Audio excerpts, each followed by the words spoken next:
Thank you very much, everyone, and welcome to today's hybrid meeting of the IGB. I would remind all attendees that this meeting is being recorded and webcast live on the Council's YouTube channel. I have agreed the attendance of some members online remotely, and would remind all remote attendees to mute your microphones, please, when you're not speaking. Thank you very much. Apologies, please, Liz. Convener. Thank you, Convener. We have apologies from Nikki Worrell and David McKenzie. Thank you very much. And before we start the meeting properly, some members of the IGB will be aware that we have made an appointment of our new Chief Officer. So I'd like to extend our congratulations to Jill Galloway and look forward to working with you. And I'm delighted that Eunice will be continuing as the interim Chief Executive until we get all the dates and what have you sorted out. So we're very grateful to Eunice for continuing that. Thank you very much. I'm sure you'll all join me in those congratulations.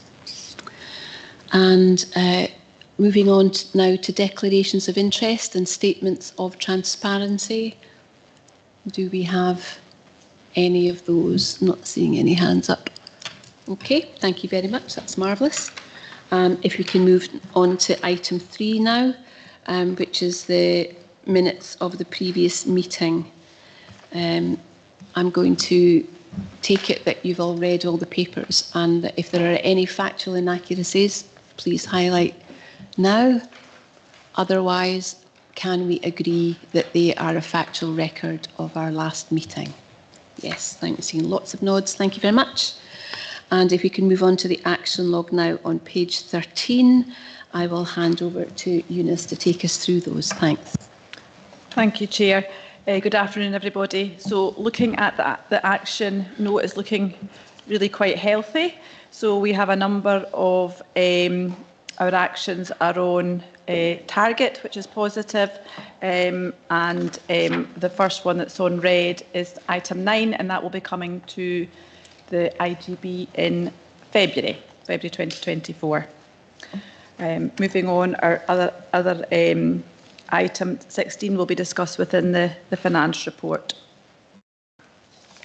Okay, does anyone have any questions about the action log? Any further details required? Nope. Everyone comfortable with those? That's lovely. Thank you very much. These are duly noted. If we can now move on to item 3C, the Chair's Assurance Report from the SPG, please. Thank you. So over to Jill. Thank you, Chair. There's nothing by exception in terms of the report itself, but happy to take any questions. Anyone have any questions on Jill's paper? Nope. Okie doke. Thank you very much. Thanks, Jill. And moving on to the Chair's Assurance Report on page 27 for the Clinical Care and Professional Governance. Alison, would you like to pick up on that? Anything in there that you'd like to draw out? Thank you, Chair. It's a high-level overview report which outlines the risk management system, and we've made improvements on key risks. I won't reiterate what's in the report. We're doing some work on professional governance arrangements. That'll be through the Workforce Steering Group. We're now considering complaints within our Clinical Care and Professional Governance Forum, which is really helpful for learning and keeping the focus on learning and not blame, and making connections for learning from adverse events and our wider inspections, audits. And we're working on resilience within the CCPG as well, so particularly on the background of Storm Babbitt, but also the first responder status. So happy to answer any questions. Lovely, thank you. I find it particularly helpful to see the trends on the risk element, so that we can see where we're going on that, so thank you. Any questions for Alison on her paper? No? Very comforting that it is as thorough as it is, and the range of issues that you're addressing. Really appreciate that, thanks. Thank you. Okay, that's for noting. And then if we can move on to item 4, please, which is on page 42. And it's around appointments. So you'll see the recommendations there that we're noting that Dr. Elaine Henry has intimated her resignation with effect from, I think, 31st of December, or is it into January? 8th of January. I was aware there was a slight change there. And we're agreeing to appoint Dr. Christopher Schofield as the Registered Medical Practitioner non-voting member, subject to approval by NHS Tayside, and appointing one IGB member to the Audit Committee with the usual exclusions. And I understand that Nikki Worrell has volunteered to take over that position, and in Nikki's absence, I'd just like to thank her for taking on that role, and I know that she'll be warmly welcomed onto that committee. So, any questions on this paper at all? No. Can we then accept the recommendations, please? Yes. Thank you very much. And moving on to the finance report on page 44, and if I can hand over to Sandy, please. Thanks. Yeah, thanks, Chair. I just make a couple of comments. So actually, I can count more than 2 comments about this. Sorry, I shouldn't say that. But very briefly, in the background section, we note that the IGB is still currently underspending. We believe we'll probably underspend at the moment by about £2.5 million in this financial year. Reasonably consistent with what we've shared with this committee before. The numbers are always getting updated gradually, and the reasons are consistent with what we've set out before and are set out in this report. The second point I'd like to just flag up is in section 3.6 of the report about inpatient mental health services on page 47 of the overall papers. I'm partly mentioning this, Chair, because we do have an item about mental health services later on in the papers. We note a slightly different perspective in this finance commentary here. We note that the inpatient mental health services within Tayside are likely to overspend this year. And I've got a note in here that says it is expected that Angus IJB will contribute towards funding some of that regional overspend. I suppose things are dynamic, and it's 2 weeks since we've written this paper. Just to let everybody know, I think by the time we come back to the February meeting of this committee, we'll try and bring back some proposals about that, just to start to clarify that for everybody. So that's something that we'll work on in the intervening couple of months and come back to the IJB about. The next point I'd like to make is under section 4.4 IJB Strategic Financial Plan. It's on page 50 of the overall papers. It had been my hope, maybe hope rather than expectation, but hope that we would bring back an updated strategic financial plan for 2024 onwards. We haven't quite got there in terms of bringing that to this committee. We do now anticipate bringing that to the February meeting. There are a number of reasons why we haven't quite got there, including the fact that the Scottish Government budget announcements will come through next week. We have, though, shared some outline thinking and updates with the Strategic Planning Group. We did that last week, and the summary points are set out in this paper just to let everybody know where we are.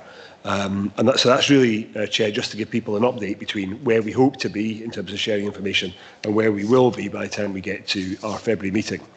And the final point I'd like to make is referenced in Appendix 3. It's about IGB reserves. It flows through to a recommendation on the front page, and it very much is a next step after discussions we had in our February IGB meeting only 6 or 7 weeks ago, where we were talking about how we would deploy reserves to support the wider system. We've had some further discussions about this, and we brought back a slightly, let's say, smaller and more concise proposal for the committee that hopefully members will feel that is a reasonable first step. And I do think we probably all would need to recognise it might well be a first step, and we might need to come back to the committee in February and April as the year unfolds. So hopefully members feel that that's a proposal we can support for now. It allows funding to get deployed into the system and for us to continue to support the overall pressures that are often experienced by our partners. So, Chair, I'm happy to take any questions, of course. Thank you, Sandy. Anyone got any questions for Sandy on this particular paper? Lois? Yeah, thanks, Chair. Thanks, Sandy. At 3.4, family health services and prescribing, I just wondered why after a period of 6 months that a plan is still within the development stage and identified, and when is the plan expected, given an expected overspend of 2.5 million?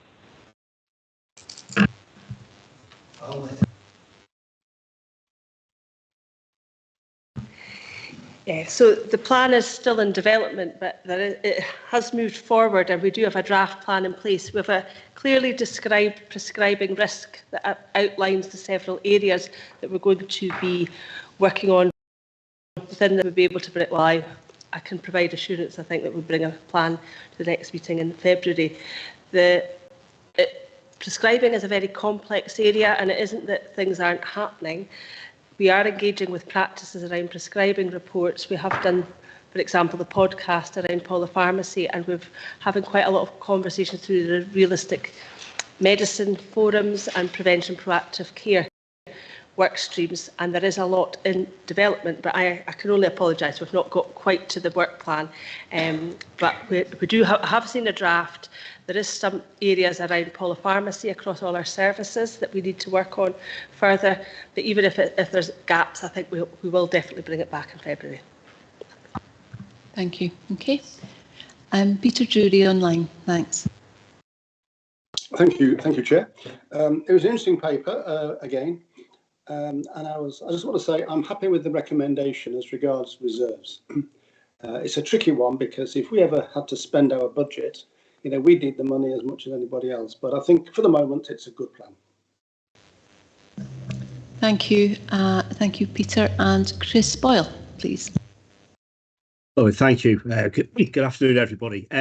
Just a point around Angus Council directed services in section 3.8. I wasn't sure where else in today's agenda this would fit, but it's an issue that's come up in the past, and physical disability services are referenced in section 3.8 about an increase in service users, high cost packages, etc., and development of improvement plans. A recent consultation report from a service review on physical disabilities had actually identified that the Glenloch Centre was to close. And, whilst that's the outcome of the report, and there'll be a lot of dialogue and discussion around that, I was concerned that we weren't really seeing anything in today's papers that was a decision that had been made. And, the report, granted, does say that the services hitherto provided on site at Glenloch would be delivered in other ways and by other methods. But nonetheless, that's a centre and a building, and a well-known building and a well-known location, well-known to all the board members, I'm sure, as well as the wider Angus public. And there's no mention of that in the report today. And I assume there will be a cost saving as a result of that closure. But nonetheless, I was just a little bit concerned that it wasn't referenced anywhere in today's agenda, given that, in my own view, that's quite a significant change to the geography of the delivery of care for people with physical disabilities. Thank you. Thanks, Chris. I'll ask Eunice to pick that one up. Good afternoon, Chris, and thanks for your question. So just to be clear, the Glenloch service is not closing. The building is closing. The building was very underutilised. People did not use the service. People had to come from all over Angus for 2-hour sessions, and the overall feedback from our service user engagement was that people would like to have the service delivered in a different way.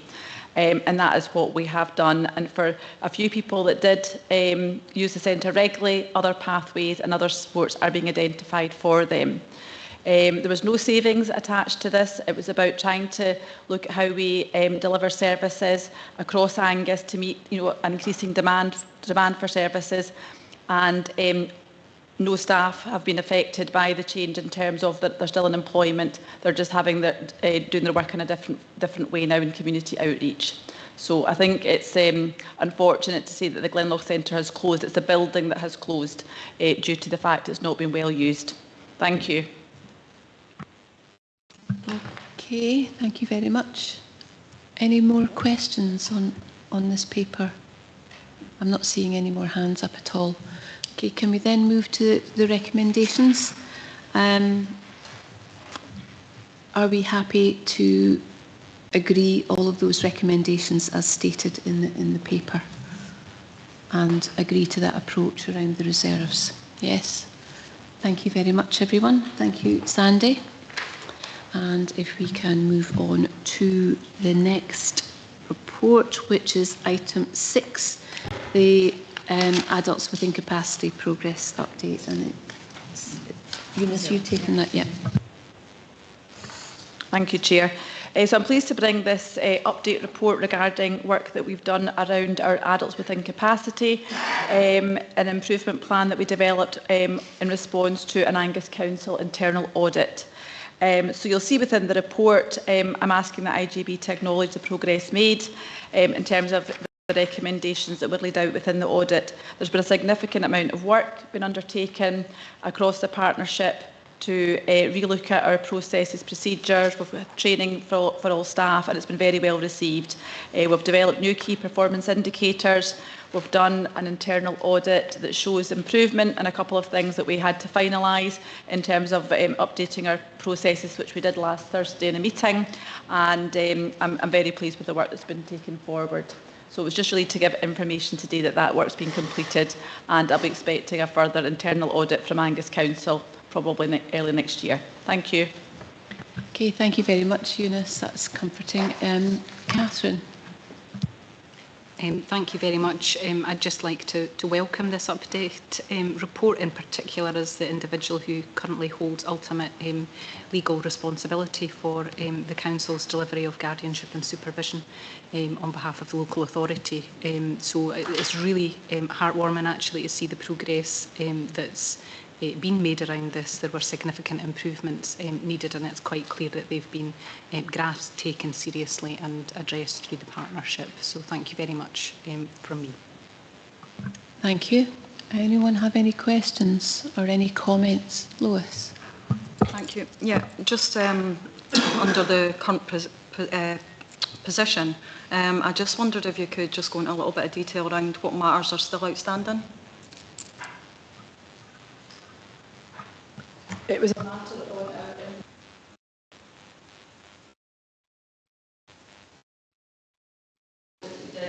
in just the way staff have reported things that wasn't always clear.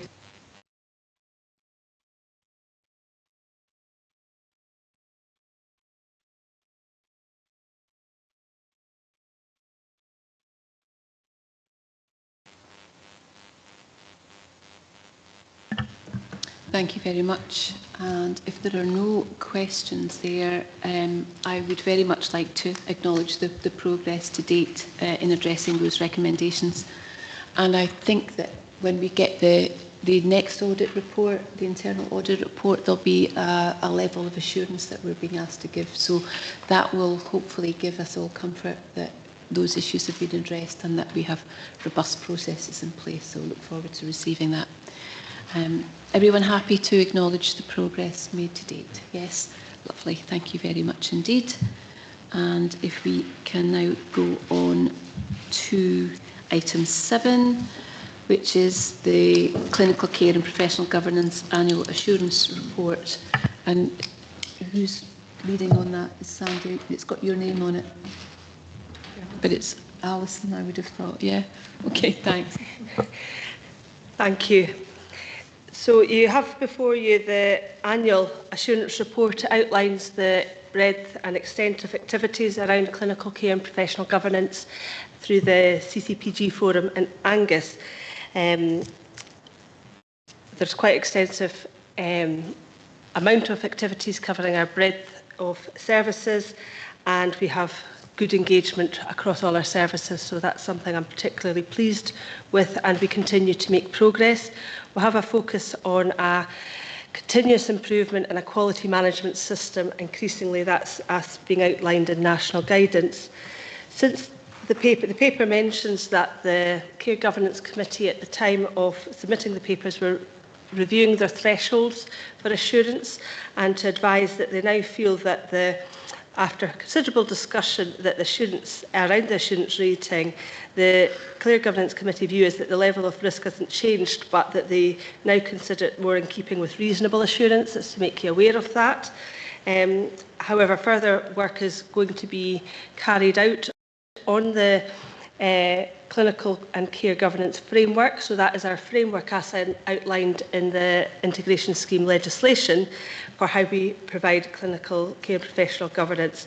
And the discussions so far, part of the board development today, are very much focused on having that continuous improvement in quality management system and moving away from just the purely risk focus. So we've discussed earlier the risk systems working reasonably well. There's always going to be the need to focus on improving, and that allows us to be innovative. And there's great conversations, I feel, going on about the maturity of our forums and how we continue that. So happy to answer any questions on any of the activities that we've covered. Thank you very much, Alison. Any questions for Alison on this annual report? Lois, yep. Yeah, sorry, Chair. Yeah, I've got a few questions if nobody else does. So I'll try and keep it as precise as I can. So in terms of quality assurance, I just wondered how many inspections have been completed on the residential and care homes by the partnership to ensure that care is being provided to the levels required where the Care Inspectorate have raised concerns. And also wondered what actions have been taken by the partnership where residential and care homes have not been meeting care standards required, and how do the partnership engage to ensure improvement is made where at times, sometimes maybe even basic needs are not being met and are leading to, for example, maybe malnutrition, dehydration, injury. And I just wondered what actions are taken by the partnership to ensure that staff employed within these settings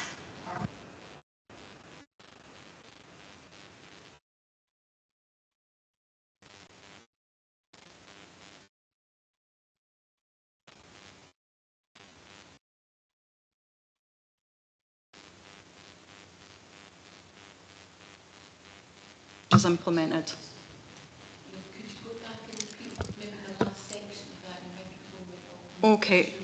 Okay, so I'll jump back a bit. What actions are taken by the partnership to ensure that staff employed within these settings are fully competent, trained and monitored accordingly? And how does the partnership learn lessons from complaints that are received about lack of care in particular settings? And how quickly are changes implemented to prevent reoccurrence of issues raised? Thank you, Lois. I'm going to go to John Cooper first and then back to Alison. Thank you, Chair. Thanks, Councillor Speed. So I'll do my best to cover the points raised. In terms of your first point, the partnership doesn't actually inspect any care service, any registered care service will only be inspected by the Care Inspectorate. So I think some of the points you went on to, though, are of relevance to the partnership. So if a care provider received an inspection where there was issues or requirements made, then there's a role for the partnership to work in collaboration with the inspectorate. It could be through a large-scale investigation if there's concerns around adult support and protection, or it could be just to assure that we are working in partnership with the inspectorate and also the care home or the provider to ensure that their any needs can be met. An example could be the provision of training. So there's a home currently that we're working with to provide some adult support and protection training for all the staff involved, because that's been an issue that's cropped up. In terms of the staff, every member of staff within a registered care provision will be registered by the SSSC, the Scottish Social Services Council. Part of their registration will include ensuring that they're trained to an appropriate level. So any staff member who is on that register, we have assurance that they are trained. If they fall off that list or they haven't renewed it, then the partnership is made aware of that, and then we would take action with the provider, or if it's one of our own homes as well. And the Care Inspectorate also play a role here. During the inspection, training records will be reviewed as part of that process to ensure that the basic level of training is met, but also more specific training. So it could be around dementia, it could be around something around moving and handling, for example. All those elements will be looked at as part of an inspection. And in respect of lessons learned, if there is, there's one example just now. I'll not name the provider for obvious reasons, but we are having a roundtable discussion with the Care Inspectorate off the back of lessons learned from complaints received. So I think that does give examples that we're working really well with the Care Inspectorate. We recognise that they are a critical friend, but also a critical partner, and ensuring that we have assurances for best quality care for the residents and citizens in Angus. I hope that answers your questions. I just wondered if you could just explain a little bit how you perhaps communicate and support the family and their loved one through what could be, a very difficult time and a very kind of distressing time if there are concerns within a setting. Thanks, Lois. So again, we have had examples over the past 2 months with one particular care home where, and I've attended these meetings myself alongside other colleagues within the Angus Health and Social Care Partnership, where we've met with residents. We've talked through what some of the issues and concerns could be with the provider and also with the Care Inspectorate. So we're happy to do that if that is seen as the best course of action. That was in relation to a large-scale investigation which covered a number of different factors. Of course, if there's individual family members that wish to seek assurance, then those are discussions that we can have. There is a link manager within the partnership to each care home as well, so any concerns that are raised can come via that link manager, and the link manager, of course, can meet with the family, meet with the provider, and obviously involve the Care Inspectorate as required. Right, I'm going to ask Alison to come in, and I would suggest that given the detail of your questions, Lois, if it relates to a particular case you're supporting just now, could we take it offline with senior management? Thanks. Thank you. So they're good questions, Lois, and I'm really pleased that we have the profile of care homes here. I think that's really important. Regarding how the clinical side of things around some of the fundamentals of care work with social work around some of their responsibilities. We've done a lot of work around that in the partnership, and we actually have very good relationships at senior management level all the way to the front line between care homes, the clinical professions and GP practices, and I think that there is work to do, but that we're doing well. I'd like to highlight the STEP visits that happen now, which are self-evaluation visits that are carried out in a supportive way that allow care home managers to identify any gaps in their clinical care for the residents, and we have a senior nurse for care homes and supported by another senior nurse colleague who support education. Any gaps that are identified, they're able to provide the educational support, and they do participate in any investigations, but really trying to focus at an earlier stage on meeting the needs of people in care homes and make sure that we're working together, part of a multidisciplinary team, and that's outlined in the National Framework for Care Homes. So I will share with you the details of that. I think we're linked in Tayside-wide around our care home operational oversight, because it's the responsibility of the nurse director of NHS Tayside, and we've got a system that supports ensuring that clinical care. But we also have our local forum, our care home oversight forums, which means that we've got Care Inspectorate, who would get the complaints, we've got care homes themselves, we've got senior managers of the partnership, and we work together to try and improve. And it is around that continuous improvement, quality management, making sure that we're all working, and we've got care homes represented around our CCPG forum, very much so. Not to replace what's happening in terms of inspections, the responsibilities of the Care Inspectorate, but very much recognising the clinical care and the duties of care that we have to work as a team. I'm happy to pick up that conversation any time, Lois, because it is something very close to my heart. Thank you. Thank you. And could I ask Andrew to come in now? Thank you, Chair. It's a question for Alison. It's good, encouraging to hear we're moving from a reactive, risk-based focus to a proactive quality improvement focus. Can you give us an idea of when we can expect to see the results or the effects of that in the form of new initiatives? And will these be reported as part of this report? Okay, so it's a huge area and I'm not going to be able to cover it in one IGB meeting. So we have several ways of seeking assurance through our CCPG forum, and that is around regular assurance reports. We also monitor complaints, adverse events. We monitor things. We also, within each service, when we identify issues, encourage them to come up with quality improvement projects, and that's where the innovation comes. And I can give an example of where things are working quite well around infection prevention and control, for example. The group's chaired by our lead nurse, Karen Fletcher, and we have several projects that have gone on around perhaps urinary tract infections, making sure that we've not got people with unnecessary catheters, producing guidance, and then we're able to monitor the number of urine infections that are causing problems.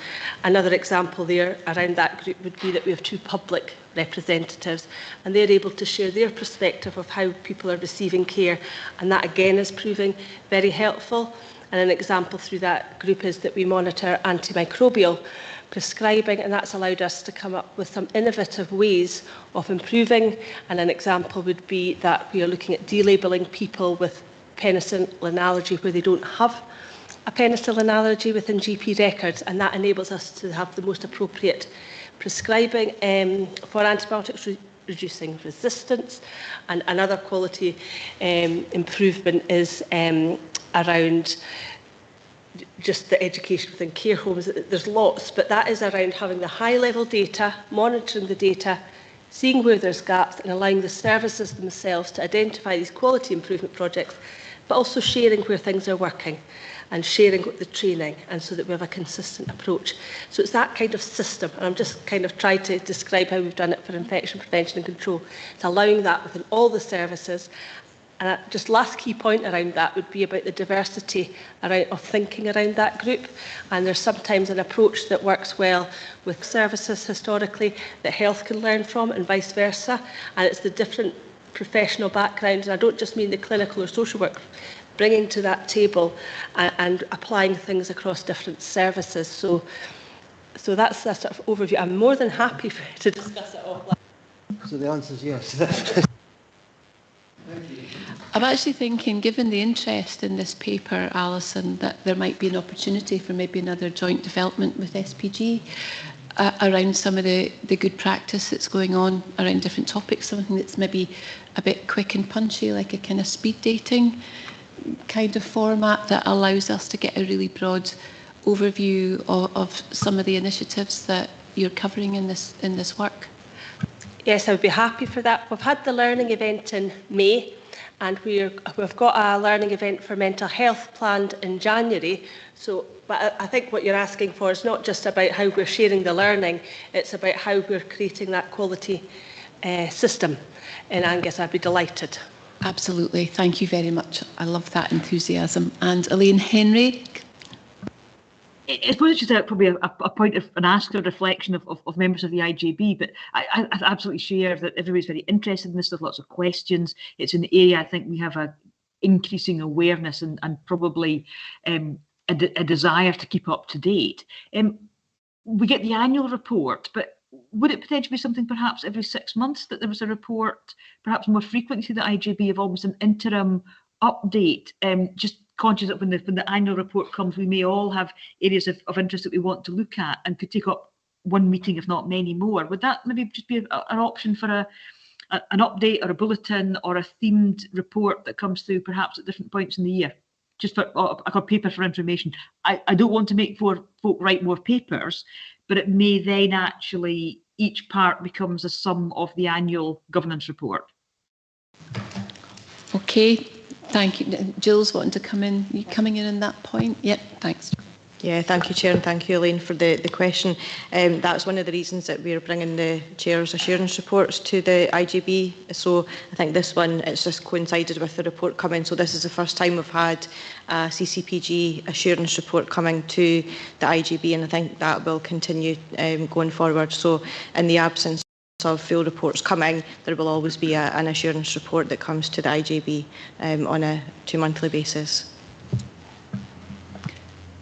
Elaine, we're happy to email them to you in your new post. I will take forward much of the learning of Angus will go with me to Highland. So yeah, absolutely. I would love to keep that connection. Thank you. Excellent. Thank you very much. So if there are no more questions, can we go back to the recommendations? And is everyone happy to accept the reasonable level of assurance that Alison described?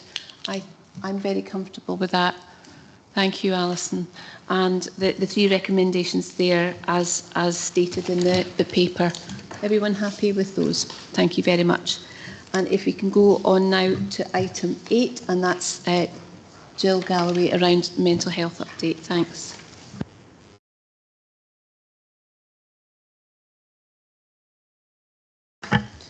Thank you, Chair, and again, thank you for hearing this report again. This was a scheduled report following the attendance at the last IGB in June, which provided an update on the mental health and learning disability improvement plan, and that's the whole system regional piece of work that's ongoing.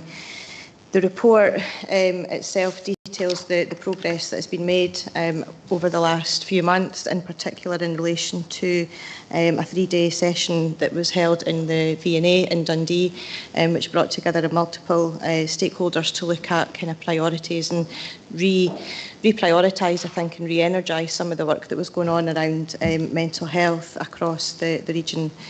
We're expecting the report from that to come out before the end of the calendar year, and we will bring that back as an update to the IJB as and when it's available. I'm not going to go through it in too much detail. IJB members are fully aware of the background and the history in relation to mental health, and the report just details the work from a programme perspective.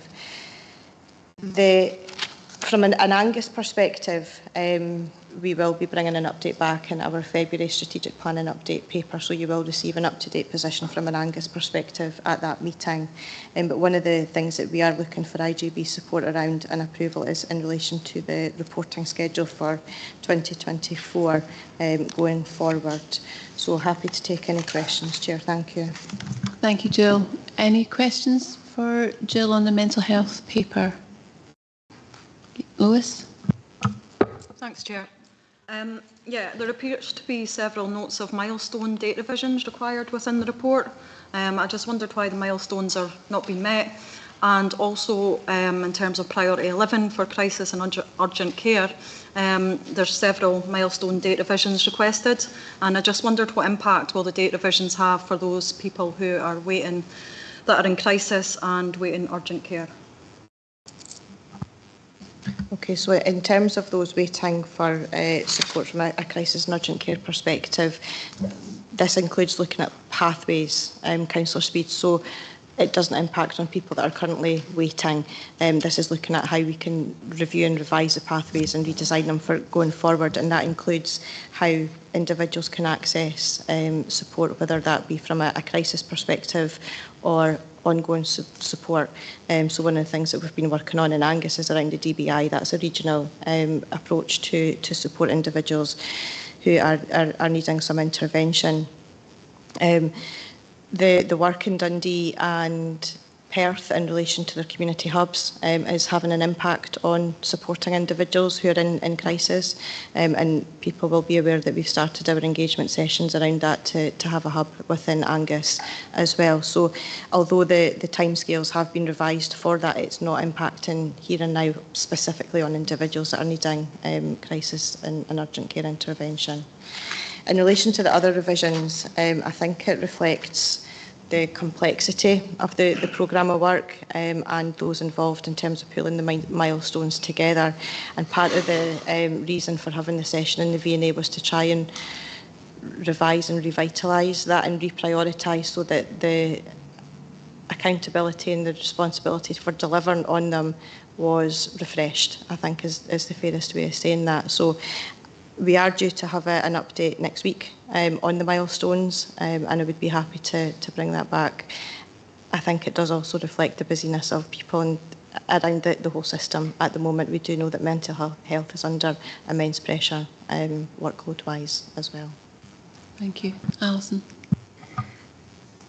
Thank you, Chair. So I'm referring to the paragraph 2.7 It is likely that there may need to be some revision of the programme in order that key work streams can create a more enabling structure for operational management and delivery of a single model of care.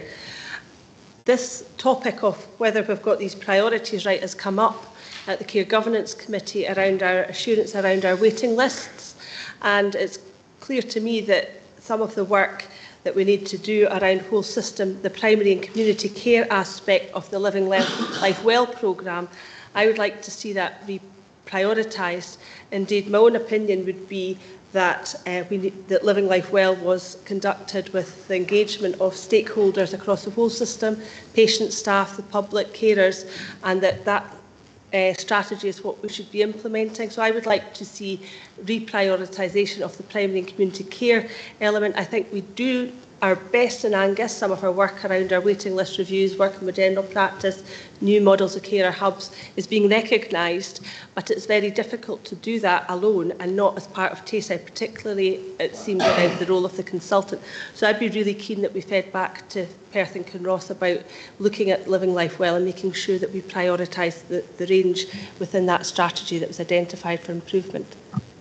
Thanks, Alison, and I agree wholeheartedly. And I think one of the things that did come out of the V&A sessions, for those who were there to receive the feedback, Angus, was actually, it was highly commended, I think, for the work that we were doing in Angus around mental health, not just around primary and urgent care, but across the spectrum. But the role of the ECS hub for mental health is one area of focus that they are looking to consider spreading out across Tayside, recognising that it will have different geographical and population needs within the areas. And I think I'm very happy to have your support on board to try and reprioritise that across the region. So thank you.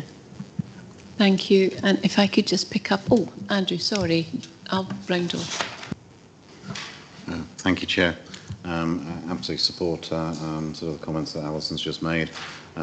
Certainly, I've got fairly significant concerns that there really isn't a level of engagement with community mental health, and with general practice within that, coming out of this programme. It is on there, but actually I'm not aware that there's been any significant progress. And bearing in mind the vast majority of mental health services are delivered in the community.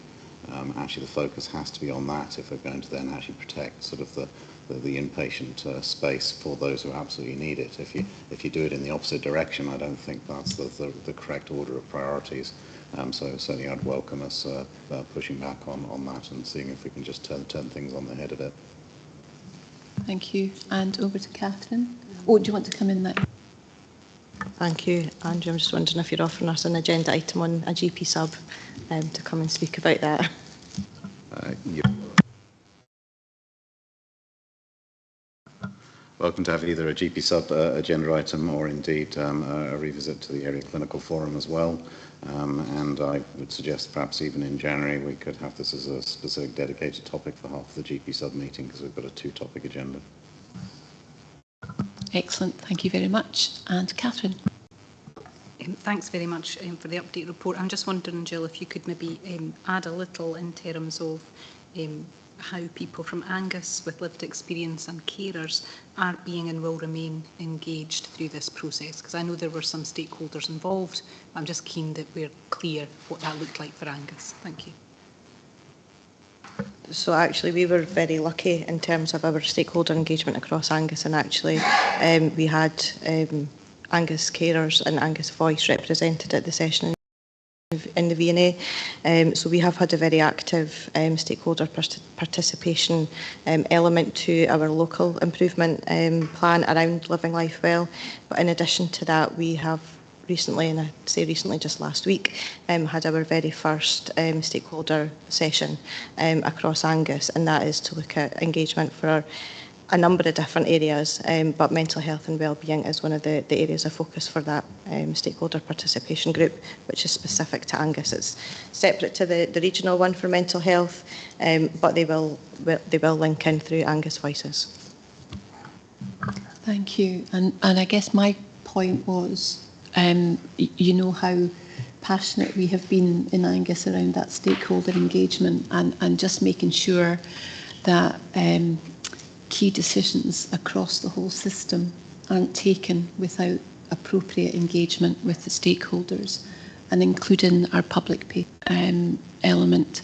I think that's so important. I was honoured to be invited to the V&A kind of summary session.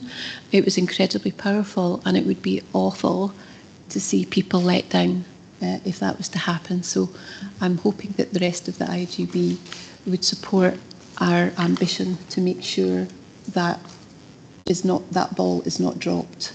Thanks. Thanks, Chair. We've also had the offer of additional support from the V&A to support further stakeholder engagement sessions throughout the process, which is very welcome, and it gives a different physical environment for people to be able to share their stories, not in a health building, not in a council building. It's a really nice, feels a psychologically safe area and space for people to share stories. So we have had that offer, and I know that the Chief Officer in Perth and Kinross is looking to take that up. Thank you, Jill. Lewis? Yeah, thank you. Can I just put out a big shout for Reach Across, just to ensure that they are engaged with, throughout, and just to say just what a remarkable job they have been doing, not just within the Arbroath community, but beyond. And I think, they really have kind of been, they have been operating that kind of hub model. And are definitely a place that people turn to, and are just, they really are a lifeline. So, thank you. Thank you, Lewis.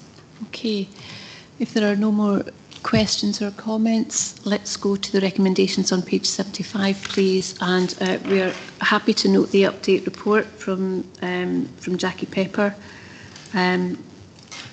Acknowledge that we will receive an update report. And I think that might be quite nice to email out once it comes in. Yeah. If we can, yeah. And we're happy to agree the schedule of detailed progress reports. Okay, thank you very much, everyone.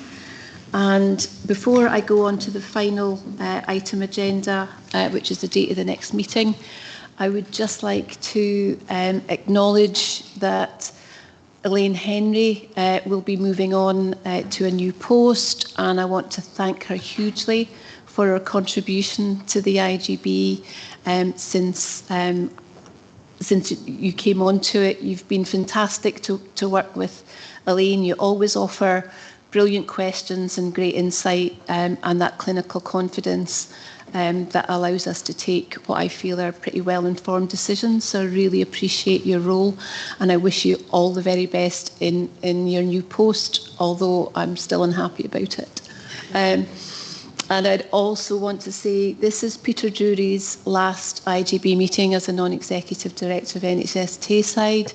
Peter, you have also been a joy to work with. You've offered wonderful feedback, and I'm going to miss you hugely, but I wish you all the very best, and I'm really grateful for your contribution to this IGB.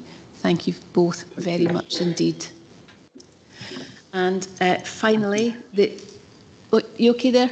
Yep. The date of the next meeting is the 21st of February 2024 at 2 o'clock. And in the meantime, I hope you have the festive break that you wish for.